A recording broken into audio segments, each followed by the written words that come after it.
అందరికీ నమస్తే. Welcome to టీ మధ్యం. నేను మీ వెంకటేష్ తెనాలి.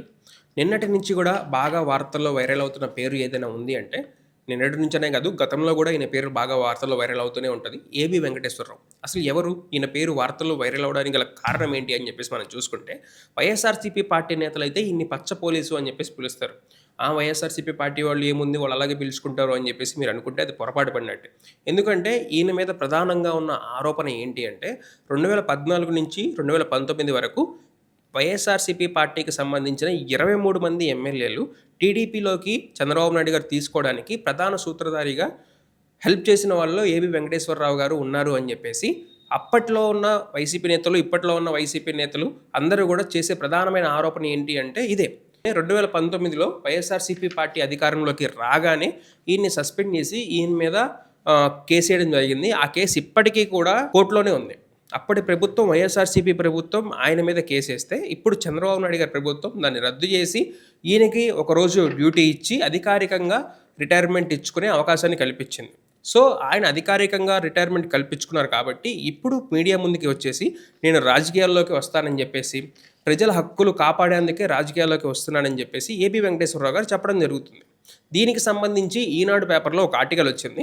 దాన్ని పాయింట్ బై పాయింట్ వెళ్దాం. అసలు ఈయన నిజంగానే నిజాయితీగా పనిచేస్తున్నారా లేదా ఏంటి అన్నది కూడా ఆయన మాట్లాడిన మాటలను బట్టి మనకు తెలిసిపోతుంది. ఎందుకంటే నిజాయితీగా అయితే అటుపక్క చంద్రబాబు నాయుడిని క్వశ్చన్ చేయాలి, ఇటుపక్క జగన్మోహన్ రెడ్డి గారిని క్వశ్చన్ చేయాలి. ఎవరు మనకి ఇంపార్టెంట్ కాదు, ప్రజలే మనకి ఇంపార్టెంట్. ఓకేనా? అసలు ఈయన ఏం మాట్లాడారో చూడండి. కాళ్ళు చేతులు ఆడినంత వరకు సమాజం కోసం పనిచేస్తానని ఉద్యోగ విమరణ చేసిన సందర్భంలో చెప్పానని, ఆ మాటకు కట్టుబడి రాజకీయాల్లోకి వస్తానని చెప్పేసి ఇంటెలిజెన్స్ మాజీ చీఫ్ ఏబీ వెంకటేశ్వరరావు అన్నారు. అమలాపురంలో నిర్వహించిన విలేకరుల సమావేశంలో ఆయన మాట్లాడారు. ప్రజల మెరుగైన భవిష్యత్తు కోసం ప్రయత్నిస్తున్నాను. ఈ సందర్భంగా వైకాపా అధ్యక్షుడు జగన్మోహన్ రెడ్డిపై విమర్శలు గుర్పించారు. ఎవరిపైన? వైకాపా అధ్యక్షుడు జగన్మోహన్ రెడ్డి గారిపైన విమర్శలు కురిపించారంట. మరి చంద్రబాబు నాయుడు గారి పైన కూడా కురిపించాలి కదా సార్. మీరేమన్నారు? ప్రజల హక్కులు కాపాడేందుకు మాత్రమే వస్తానని చెప్పేసి చెప్తున్నారు. చంద్రబాబు నాయుడు గారి మీద ఏమీ లేకపోతే మీరు అనుకోవచ్చు. ఎందుకంటే మీ పోలీసులు అరెస్ట్ చేసిన స్కిల్ స్కామ్ కానివ్వండి, సిఐడి కేసులు కానివ్వండి, ఇవన్నీ కూడా ఉన్నాయి కదా. మై నేత డాట్లోకి వెళ్తే చంద్రబాబు నాయుడు గారి పైన కూడా ఎన్ని క్రిమినల్ కేసెస్ ఉన్నాయన్నీ కూడా బయటపడతాయి. సో మేము ప్రజల హక్కుల కోసం మాత్రమే పనిచేస్తామని చెప్పేసి చెప్పుకునే మీరేం చేయాలి? అప్పుడు చంద్రబాబు నాయుడు గారి పైన కూడా చెప్పాలి. ఇక్కడ క్లియర్ కట్ అంటే జగన్ పైన వ్యతిరేకత పవన్ కళ్యాణ్ గారు డైరెక్ట్ స్టేట్మెంట్స్ ఇవ్వడం జరిగింది. నేను జగన్మోహన్ రెడ్డి అధికారంలోకి రాకుండా చూసుకోవడం మాత్రమే పొత్తు పెట్టుకుంటున్నా అని చెప్పేసి పవన్ కళ్యాణ్ గారు ఎలాగైతే ఆయన డైరెక్ట్ స్టేట్మెంట్స్ ఇచ్చారో ఈయన కూడా అధికారికంగా జగన్మోహన్ రెడ్డి గారిపైన విమర్శలు కురిపించారు. నిన్న ప్రెస్ మీట్లో ఏమని కురిపించారు? వైకాపా విధ్వంసం సృష్టించిందని, రాష్ట్రాన్ని కోలుకోలేని దెబ్బతీసిందని చెప్పేసి అన్నారు. ఇక్కడ మాకు అందరికీ కూడా ఇదే డౌట్ సార్. ఎందుకంటే మీరు పార్ట్ ఆఫ్ ది డెమోక్రసీ, మేము కూడా పార్ట్ ఆఫ్ ది డెమోక్రసీ. ఇప్పుడు మీరు పోలీస్ యూనిఫామ్ తీసేస్తున్నారు. సో కాబట్టి మీరు నేను ఒకటే అవుతాం ఇప్పుడు. ఎందుకంటే మీరు రాజకీయాల్లోనే ఉన్నారు, మేము రాజకీయాల్లోనే ఉన్నాం. మీరు రాజకీయాల్లో పోటీ చేస్తుండొచ్చు, కానీ మేము రాజకీయ నాయకులకు ఓట్లు వేస్తున్నాం. మాకు ఆ బాధ్యత ఉంది కాబట్టి మీడియా తరపున మాకు ఇంకా ఎక్కువ బాధ్యత ఉంటుంది. ఎందుకంటే ప్రజలకి నిజమైన నాయకుడిని అందించాలి మేము. సో అందుకని చెప్పేసి మేము క్వశ్చన్ చేస్తున్నాం. వైకాపా విధ్వంసం సృష్టించిందని, రాష్ట్రాన్ని కోలుకోలేని దెబ్బతీసిందని చెప్పేసి మీరు అన్నారు కాబట్టి ఏ విధంగా దెబ్బతీసింది? ఎందులో దెబ్బతీసింది? అప్పుల్లో దెబ్బతీసిందా? లేకపోతే పెండింగ్ బిల్స్ ఏమైనా పెట్టేసి దెబ్బతీసారా? పోలీసులను ఏమైనా దెబ్బతీసారా? పోలీసుల్ని వాడుకోని విధంగా ఏమైనా వాడుకున్నారా? ఎవరిపైనా కేసులు ఉంటే ఆ కేసులు మాఫీ చేయడానికి పోలీసులను వాడుకున్నారా? ఏంటి అన్నది క్లియర్గా చెప్పాలి. వచ్చేసి చంద్రబాబు నాయుడు గారు కానివ్వండి, మీరు కానివ్వండి, ఏం చెప్తారు? రాష్ట్రం విధ్వంసం అయిపోయింది, విధ్వంసం విధ్వంసం విధ్వంసం. ఈ మాట తప్పించి ఇంకొక మాట రాదు. 2019 నుంచి 2024 వరకు కూడా ఇదే మాట. ఎందుకంటే వైఎస్ఆర్సీపీ పార్టీ, ఆంధ్రప్రదేశ్ ప్రభుత్వం శ్రీలంక అయిపోయింది, పాకిస్తాన్ అయిపోయింది అని చెప్పేసి చెప్తున్నారు. దానికి మ్యాచ్ అయ్యే రిపోర్ట్స్, సెంట్రల్ గవర్నమెంట్ రిపోర్ట్స్ కానివ్వండి, నీతి ఆయోగ్ రిపోర్ట్స్ కానివ్వండి, కాగ్ రిపోర్ట్స్ కానివ్వండి, మీరు ఏమైనా ప్రజెంట్ చేసి ఇంత తప్పు చేశారు, ఇంత అనవసరంగా ఖర్చు చేశారు, ఇంత వీళ్ళు అవినీతికి పాల్పడ్డారు అన్నది రిపోర్ట్స్ చూపిస్తే ఓకే, మన ఆంధ్రప్రదేశ్ శ్రీలంక అవ్వకుండా మనం కాపాడుకోవాలి, పాకిస్తాన్ అవ్వకుండా మనం కాపాడుకోవాలి అన్న బాధ్యత మన మీద వస్తుంది. కానీ నిజంగా ఆంధ్రప్రదేశ్ ఆ సిచ్యువేషన్లో లేదే. మీరేమని చెప్పారు? ఎలక్షన్స్ టైంలో ఆంధ్రప్రదేశ్ అప్పు 14 లక్షల కోట్లు అని చెప్పేసి మీరు చెప్పడం జరిగింది. మీరు అంటే ఎవరైతే ప్రచారం చేశారో వాళ్ళందరూ కూడా. ఎందుకంటే ఇప్పుడు మీరు కూడా వాళ్ళ భాగస్వామ్యంలోకి వెళ్తారు. మీరు కూడా జగన్మోహన్ రెడ్డిని అలాగే చేస్తున్నారు కాబట్టి. కానీ అసెంబ్లీ రికార్డు ఆర్థిక శాఖ మంత్రి పయ్యావుల కేశవ గారు ఇచ్చిన రిపోర్ట్ ఏంటి? 6,50,000 కోట్లు మాత్రమే ఇచ్చారు.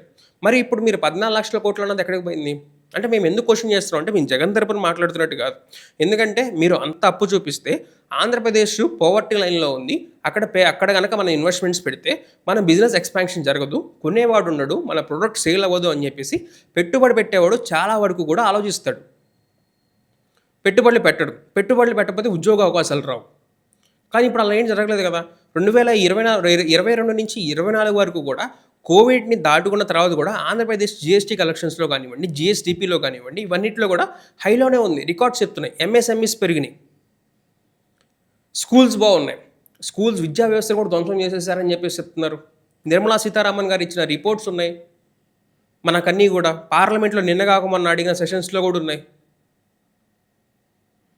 మీరు అసెంబ్లీ సాక్షిగా మీరిచ్చిన రిపోర్ట్సే ఉన్నాయి కదా. సో నెక్స్ట్ పాయింట్ ఇంకేమన్నారో చూడండి. వైకాపా నేతలకు సంఘంలో గౌరవం లేదు అని చెప్పేసి చెప్తున్నారు. ఫేక్ ప్రోపగండా మీద వాళ్ళ వల్ల మీ వల్ల కానివ్వండి, ఏదన్నా కానివ్వండి. అంటే అన్ని పార్టీల్లో అందరూ ఉంటారు సార్. అన్ని పార్టీల్లో అందరూ ఉంటారు. ఓకేనా. వైకాపా లీడర్స్ ఒక్కరికే కాదు. అంటే ఇక్కడ వైకాపాని సపోర్ట్ చేస్తున్నట్టు కాదు. మా ప్రీవియస్ వీడియోస్ చూసుకుంటే మీకు కూడా మేము ఎవరికి సపోర్ట్ చేయట్లేదు అన్నది కూడా మీకు బాగా అర్థమవుతుంది. ఏపీకి పొంచి ఉన్న అతిపెద్ద ప్రమాదం Jaganmohan Reddy.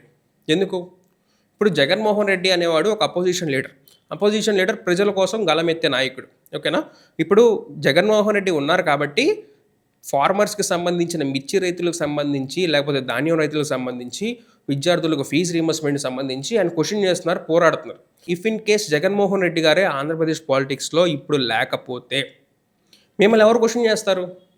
40% of the vote bank ఇంకొక పార్టీకి, other side of the party. ఇప్పుడు పవన్ కళ్యాణ్ గారు ఉన్నారు, బీజేపీ ఉంది, లేకపోతే తెలుగుదేశం పార్టీ ఉంది. ముగ్గురు ఒక సైడ్ స్టాండ్ మీదే ఉన్నారు. ముగ్గురు ఒక లైన్లోనే ఉన్నారు. ముగ్గురిది పార్టీలు వేరైనా కానివ్వండి, ముగ్గురు కూటమిగా ఉండి ఒకటిగా పనిచేస్తున్నారు.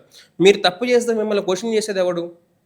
రేపొద్దున అదర్ ఆల్టర్నేట్ పార్టీ ఒకటి ఉంది. మనం తప్పులు చేస్తుంటే ప్రజలకి కూడా ఇది అర్థమయ్యి ప్రజలు ఆ పార్టీకి పవర్ ఇస్తే మన పరిస్థితి ఏంటి అని చెప్పేసి మీరు ఆలోచించుకునేలా చేస్తున్న నాయకుడు జగన్మోహన్ రెడ్డి. అతిపెద్ద ప్రమాదం జగన్మోహన్ రెడ్డి అంటే ఏ విధంగా ప్రమాదం చెప్పండి. అది కూడా చెప్పాలి. ఏ విధంగా ప్రమాదం అన్నది కూడా మీరు చెప్పాలి. రాజకీయాలు అంటేనే సంపాదన అని ఆయన అనుకుంటారు. మీకు చెప్పారా? మీడియా నుంచి స్ట్రైట్గా క్వశ్చన్ చేస్తున్నాం సార్. మీరు లేకపోతే మీరు ఎక్కడ చూసారా? గత 5 ఏళ్లలో జగన్ చేసిన విధ్వంసం అంతా ఇంత కాదు. ఆయన వల్ల 5 ఏళ్ల విలువైన సమయం కోల్పోయాం. అక్రమాలు చేసేవారికి ఆయన పెద్దపీట వేశారు. మరి చెప్పాల్సింది సార్. అప్పుడే కేసులు వేసి అప్పుడే ఇచ్చేయాల్సింది. లేకపోతే ఇప్పుడైనా ప్రూవ్ చేయండి. మాకేం అభ్యంతరమేం లేదు. ఇప్పుడైనా సరే జగన్మోహన్ రెడ్డి గారి మీద ఉన్న కేసెస్ అన్నీ కూడా ప్రూవ్ చేయండి. నెక్స్ట్ ఆ వైఎస్ఆర్సీపీ పార్టీ కార్యకర్తల మీద, లేకపోతే ఎమ్మెల్యేల మీద, మాజీ మంత్రుల మీద, ఎవరి మీద కేసులు ఉంటే ప్రూవ్ చేయండి. ఎందుకంటే అల్టిమేట్గా మనందరికీ కూడా క్లీన్ అండ్ నీట్ డెమోక్రసీ కావాలి. వేస్తారు. ప్రజలను కులాలు, వర్గాలుగా విడదీస్తారు. జగన్ కోసం బలైన మొదటి వ్యక్తి కోడికత్తి శ్రీను. ఇక్కడ ఒక ఆసక్తికరమైన ఇంట్రెస్టింగ్ పాయింట్ వస్తుంది చూడండి. అతని జీవితాన్ని జగన్ చిదివేశారు. 5 సంవత్సరాలు జైల్లో పెట్టించారు. సాక్ష్యం చెప్పకుండా కేసును జగన్ నీరుగార్చే ప్రయత్నం చేస్తున్నారు. జగన్ అభిమానులు మళ్ళీ ఆలోచించుకోవాలని చెప్పేసి మన ఏబి వెంకటేశ్వరరావు గారు చెప్పడం జరుగుతుంది. కోడికత్తి శ్రీనును కోడికత్తి శ్రీనుకి నా వంతు సహకారం అందిస్తానని చెప్పేసి ఏబి వెంకటేశ్వరరావు గారు చెప్తుంది. ఇక్కడ మాకు వచ్చే డౌట్ ఏంటంటే జగన్మోహన్ రెడ్డి కోడికత్తి డ్రామా ఆడాడని చెప్పేసి మనం అందరం కూడా అనుకుంటాం. మనందరం కూడా అదే నిజమని చెప్పేసి భావిద్దాం. జగన్మోహన్ రెడ్డి కోడికత్తి శ్రీను డ్రామా ఆడితే ఆయన కోర్టుకి వెళ్ళి సాక్ష్యం చెప్పాలి. ఎందుకంటే వాడిని యూజ్ చేసుకున్నాడు కాబట్టి. ఆ కోడికత్తి శ్రీను అనే అబ్బాయికి 5 ఏళ్ళు తన జీవితంలో పోయింది. 5 ఏళ్ళు తన జీవితంలో పోయింది అంటే మామూలు విషయం కాదు. 5 సంవత్సరాలు తను జైల్లోనే ఉన్నాడు. జగన్మోహన్ రెడ్డి కనుక తను వాడుకుంటే తను అలా చేసి ఉండాలి. వెళ్ళేసి తనకి ఏదన్నా ఆర్థికంగా సహాయం చేయడమో. ఇప్పుడు జగన్మోహన్ రెడ్డి గారు ఆర్థికంగా తనకు సహాయం చేసి తనకి వైసీపీ పార్టీ నుంచి ఏదైనా ఎంకరేజ్మెంట్ కానీ ఇది కానీ ఇవ్వాలి. కానీ ఇక్కడ సహాయం చేస్తుంది ఎవరు? సహాయం చేస్తుంది అందరూ కూడా కూటమి నేతలు. మీకు చేయాల్సిన అవసరం ఏముంది? మీరు ఎందుకు కోడికత్తి శ్రీను కేసులో ఇంత వెంబర్లాట చూపిస్తున్నారు? సహాయం చేయాల్సింది, అన్నీ చేయాల్సింది జగన్మోహన్ రెడ్డి గారు కదా. మీరు ఎందుకు ఇలా చేస్తున్నారు? అంటే ప్రజలందరికీ కూడా ఇక్కడ కలిగే సందేహం ఏంటి అంటే వీళ్ళ ఇన్వాల్వ్మెంట్ కూడా ఉంది కావచ్చు, అందుకని చెప్పేసి ఆయనకి అధికంగా సహాయం చేస్తున్నారు, ఇలా చేస్తున్నారు అని చెప్పేసి అన్న డౌట్స్, సందేహాలు అందరికీ కూడా వస్తాయి. వాటిపై పోరాడతాను అని చెప్పేసి ఏబి వెంకటేశ్వరరావు గారు క్లియర్గా చెప్పడం జరిగింది. ఇక్కడ ఏబి వెంకటేశ్వరరావు గారు ప్రస్తావించిన కొన్ని పాయింట్స్ ఉన్నాయి. ఎందుకంటే ప్రజలకు సందేహం కలుగుతుంది. ఇప్పుడు ఈయన ఏ పార్టీలో చేరుతున్నారు? తెలుగుదేశం పార్టీలో చేరుతున్నారా, జనసేన పార్టీలో చేరుతున్నారా, లేకపోతే ఆర్ఎస్ ప్రవీణ్ గారు లాగా మన లోక్సత్తా పార్టీ అధినేత జయప్రకాష్ నారాయణ లాగా లోక్సత్తా పార్టీ పెడుతున్నారా, జేడి లక్ష్మీనారాయణ లాగా జై భారత్ పార్టీ ఒకటి పెడుతున్నారా? ఏ పార్టీ పెడుతున్నారు? మీరు ప్రజల కోసం అని చెప్పేసి పెడుతున్నారు కదా. ఇప్పుడు మీరు ప్రజల కోసం అని చెప్పేసి పెట్టే పార్టీలో పార్టీ పెడుతున్నారా అన్నది కన్ఫ్యూజన్. ఇంకా మీరు నిన్నే అది కూడా రిలీజ్ చేయాల్సింది. రిలీజ్ చేసి నేను ప్రజల కోసం పోరాడతా, ప్రజల పక్షాన్ని పోరాడతా, అందరి నాయకుల కోసం నేను వెళ్తున్నా అని చెప్పేసి చెప్పాల్సింది. ఇవన్నీ కూడా ప్రజలకు వస్తున్న సందేహాలు అనమాట. ఇప్పుడు మీరు జగన్మోహన్ రెడ్డి గారికి పైన పోరు అంటే ఇండైరెక్ట్గా మీరు ఎన్డీఏ కూటమికి సపోర్ట్ చేస్తున్నట్టే. జగన్మోహన్ రెడ్డి గారు చేసిన మంచి కూడా లేకపోలేదుగా. ఎంత కాదనుకున్న స్కూల్స్ కానివ్వండి, మెడికల్ కాలేజీలు కానివ్వండి, పోర్టులు కానివ్వండి, ఇండస్ట్రియల్ కారిడార్లు కానివ్వండి, ఇవన్నీ కూడా మన కళ్ళ ముందు కనిపిస్తున్నాయి. సో మనం అప్పుడు రెండు సైడ్లు మనం కంపేర్ చేసి రెండు సైడ్ల నుంచి మనం ప్రజల కోసం వెళ్ళాలి. అప్పుడు చంద్రబాబు నాయుడు గారిపైన, జగన్మోహన్ రెడ్డి గారిపైన, ఇద్దరిపైన మనం విమర్శలు కురిపించాలి.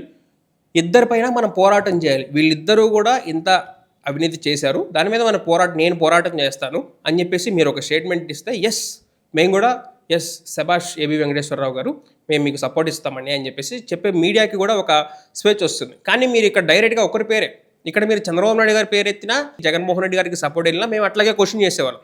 మాకు ఎటువంటి రాగద్వేషాలు లేవు. మీడియా కోసం, ప్రజల కోసం పనిచేస్తున్నాం మేము. అది ఇవాల్టి స్టోరీ. ఏదైనా సరే వార్త మాది, నిర్ణయం మీది. ఇట్లు మీ టీమాజ్యం. Thank you for watching.